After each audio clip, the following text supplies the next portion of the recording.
C++ pattern series को हमने start किया हुआ था, जिसमें से ये हमारा 27वां पैटर्न है। और अगर आपने मेरी प्रीवियस वीडियोस को नहीं देखा तो प्लेलिस्ट का लिंक आपको डिस्क्रिप्शन के अंदर मिल जाएगा, आप चेकआउट कर सकते हैं। और मैंने आपको बताया था कि तमाम पैटर्न्स को कवर करने के लिए हम एक ही लॉजिक का यूज़ करेंगे। हर पैटर्न को कवर करने के लिए हम क्या करते हैं, 4 स्टेप्स का यूज़ करते हैं, जिसमें से हमारे पास फर्स्ट स्टेप क्या होता है कि हमने पैटर्न को लिखना होता है टेबुलर फॉर्म में। तो मैंने क्या किया, यहाँ पे पैटर्न को लिख दिया एक टेबल की फॉर्म में। उसके बाद हमने टेबल के अंदर देखना होता है कि इसके अंदर कितनी रोज हैं एंड कितने कॉलम्स हैं। ये जो हमारे पास हॉरिजॉन्टल लाइंस हैं इन्हें हम क्या कहते हैं, रोज। और ये जो हमारे पास वर्टिकल लाइंस हैं इन्हें हम क्या कहते हैं, कॉलम्स। इस टेबल के अंदर आप देख सकते हैं कि कितनी रोज हैं 1 से लेकर 5 तक। इसी तरह आप देख सकते हैं कि इसके अंदर कितने कॉलम्स हैं 1 से लेकर 9 तक। हमेशा की तरह हम क्या करेंगे, रोज एंड कॉलम्स को देखते हुए नेस्टेड लूप का यूज़ करेंगे। अस्सलाम वालेकुम फ्रेंड्स, वेलकम टू टेक्निकल अमार। मैं क्या करता हूँ, यहाँ पे 2 वेरिएबल्स बना लेता हूँ i एंड j के नाम से, जिन्हें हम यूज़ करेंगे नेस्टेड लूप के अंदर। उसके बाद मैं क्या करता हूँ, आउटर लूप को स्टार्ट करता हूँ जो कि होगा रोज़ के लिए। हम क्या करते हैं, यहाँ पे i की वैल्यू को स्टार्ट करते हैं 1 से। i less or equal to 5, क्योंकि हमारे पास कितनी रोज़ थी, 5 रोज़ थी। उसके बाद मैं क्या करता हूँ, i की वैल्यू को इंक्रीज़ करता हूँ और हम इस लूप की बॉडी बना लेते हैं। इस लूप की बॉडी के अंदर हम क्या करेंगे, इनर लूप का यूज़ करेंगे जो कि होगा कॉलम्स के लिए। मैं क्या करता हूँ, यहाँ पे j की वैल्यू को स्टार्ट करता हूँ 1 से and j less or equal to 9, क्योंकि हमारे पास कितने कॉलम्स थे, 9 कॉलम्स थे। ओके हो गया। उसके बाद मैं क्या करता हूँ, j की वैल्यू को इंक्रीज़ करता हूँ और हम इस लूप की भी बॉडी बना लेते हैं।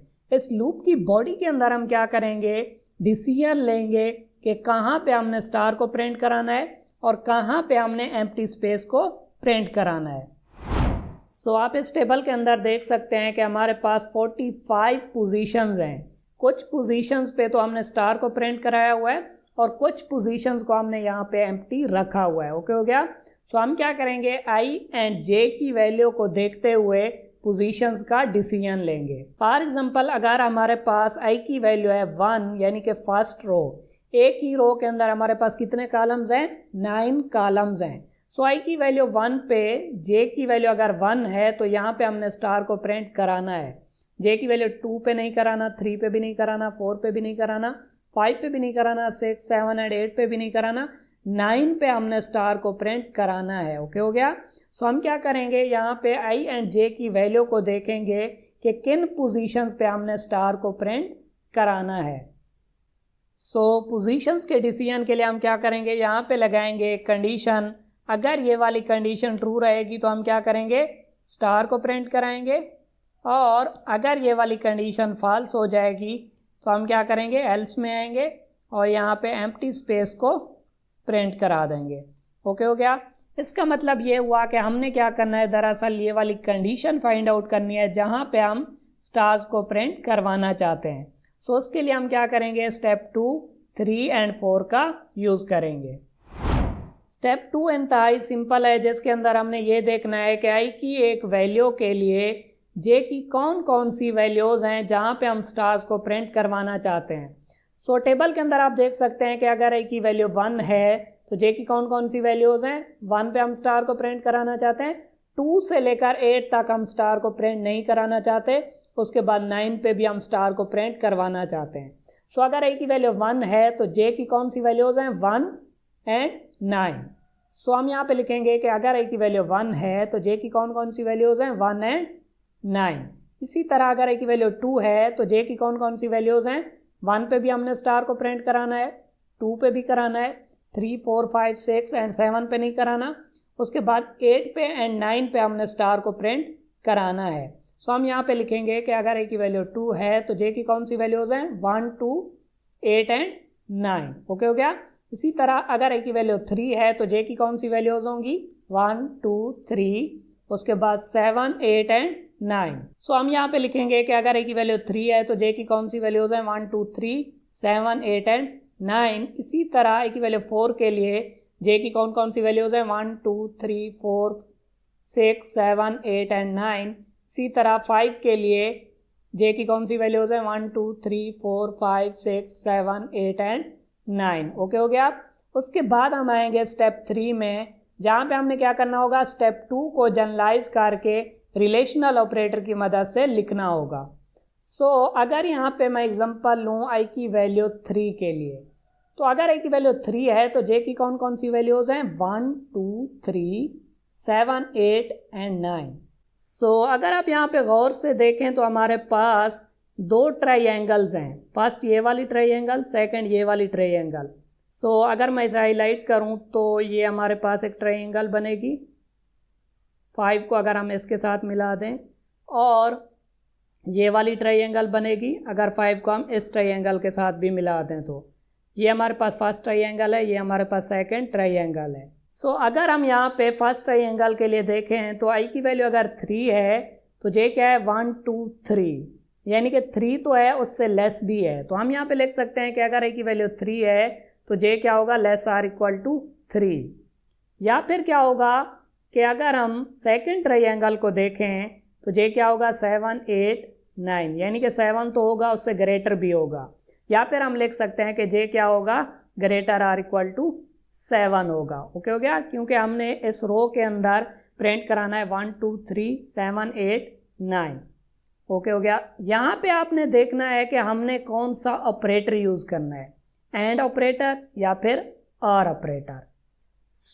अगर हमारे पास आई की वैल्यू 3 के लिए जे लेस आर इक्वल टू 3 है तो उसी टाइम पे अगर जे ग्रेटर आर इक्वल टू 7 होगा, ठीक है, तो क्या होगा, अगर दोनों कंडीशनें ट्रू होंगी एंड के केस में, एंड के केस में क्या होता है, अगर दोनों ट्रू होंगे तभी आंसर क्या होगा, ट्रू होगा।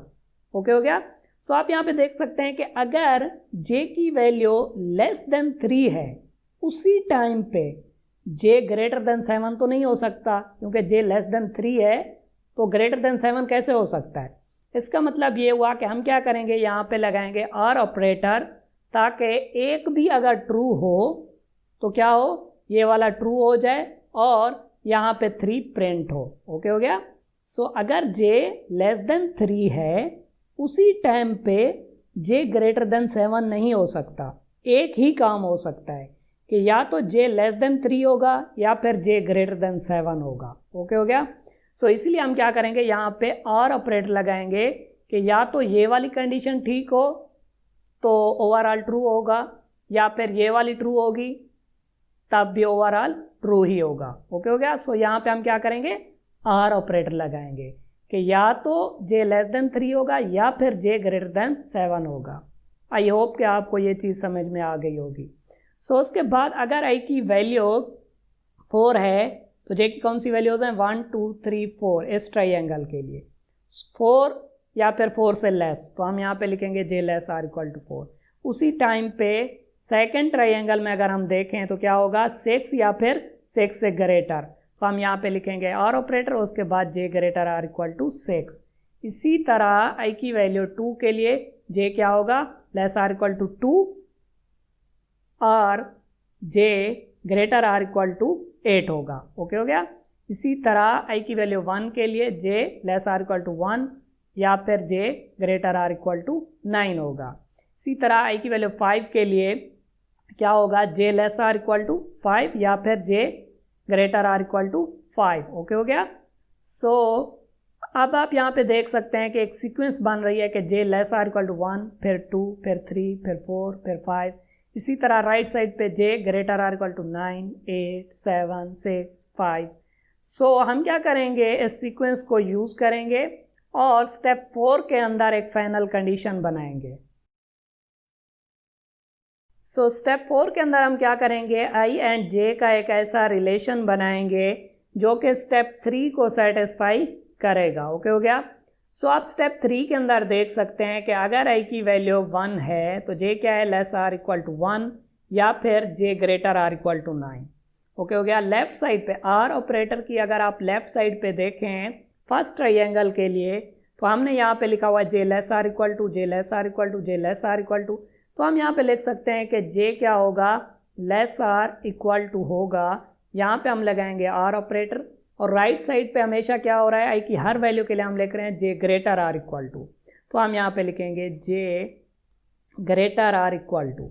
अब यहाँ पे आर ऑपरेटर की लेफ्ट साइड पे फर्स्ट ट्राइंगल के लिए आप यहाँ पे देखें कि मैं ऐसा क्या लिखूं जो कि स्टेप 3 को सेटिस्फाई करे। सो अगर आई की वैल्यू 1 है तो जे क्या है, लेस आर इक्वल टू 1, 2 है तो जे लेस आर इक्वल टू 2, 3 है तो जे लेस आर इक्वल टू 3। इसका मतलब ये हुआ कि हमेशा क्या हो रहा है, यहाँ पे राइट साइड पे आई की वैल्यू ही आ रही है। ओके हो गया।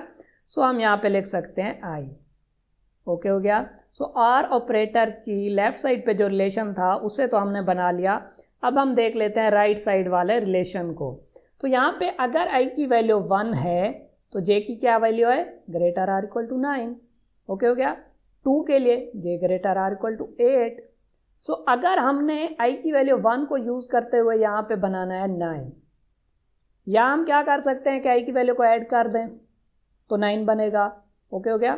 या फिर सब्ट्रैक्ट कर दें फिर भी 9 हम बना सकते हैं। सो इसमें 2 केसेस हो सकते हैं कि या फिर हम यहाँ पे लिखें 8 प्लस आई, क्योंकि आई की वैल्यू अगर 1 होगी तो ये 9 ही बनेगा। ओके हो गया। या फिर हम ये कर सकते हैं कि हम ऐसा करें 9 बनाने के लिए कि आई की वैल्यू को सब्ट्रैक्ट करें 10 minus I. First time I की वैल्यू 1 तो यहाँ पे 9 बनेगा।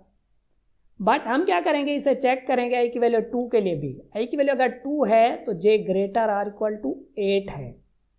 अगर यहाँ पे मैं लिखता हूँ आई की वैल्यू 2 तो ये बनेगा 8 प्लस 2 10, और हम चाहते थे कि यहाँ पे क्या बने, 8 बने। इसका मतलब ये हुआ कि ये वाला रिलेशन सेटिस्फाई नहीं हो रहा।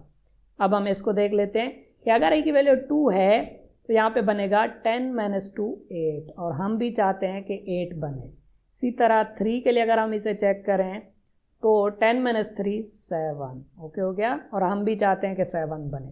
इसका मतलब ये हुआ कि यहाँ पे हम लिख सकते हैं 10 माइनस आई। ओके हो गया। सो ये हमारी फाइनल कंडीशन होगी जहाँ पे हम स्टार्स को प्रिंट करवाना चाहते हैं। ओके हो गया। तो हमने पोजीशंस को फाइंड आउट कर लिया। सो आप क्या करें, फटाफट से वीडियो को लाइक कर दें और हम चलते हैं डेव C++ पे और इसे देखते हैं प्रैक्टिकली। सो हमने कंडीशन को फाइंड आउट कर लिया था जो कि थी J less or equal to I या फिर J greater or equal to 10 minus आई।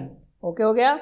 सो अब अगर मैं इसे ड्राई एंड रन करूं तो फर्स्ट टाइम क्या होगा, आई की वैल्यू होगी 1, 1 less or equal to 5, condition true हो जाएगी।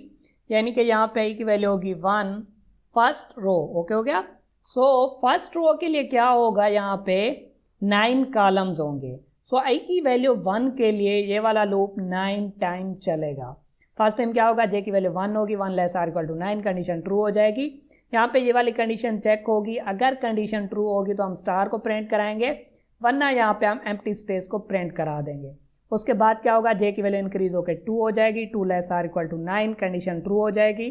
सो जे की वैल्यू 2 के लिए भी हम क्या करेंगे, इस कंडीशन को चेक करेंगे। अगर ये वाली कंडीशन ट्रू होगी तो यहाँ पे स्टार प्रिंट होगा, वरना यहाँ पे एम्प्टी स्पेस प्रिंट होगी। ओके हो गया। उसके बाद क्या होगा, जे की वैल्यू 3 हो जाएगी, 3 less or equal to 9, condition true हो जाएगी। सो हम क्या करेंगे, इस कंडीशन को चेक करेंगे। सो जे की हर वैल्यू के लिए हम क्या करेंगे, इस कंडीशन को चेक करेंगे। अगर ट्रू होगी तो हम स्टार को प्रिंट कराएंगे, वरना यहाँ पे एम्प्टी स्पेस को प्रिंट कराएंगे। सो ये वाला लूप 9 टाइम चलेगा आई की वैल्यू 1 के लिए। उसके बाद क्या होगा, जब ये लूप 9 टाइम चल जाएगा तो हम लूप के बाहर आएंगे और एक रो कंप्लीट हो जाएगी।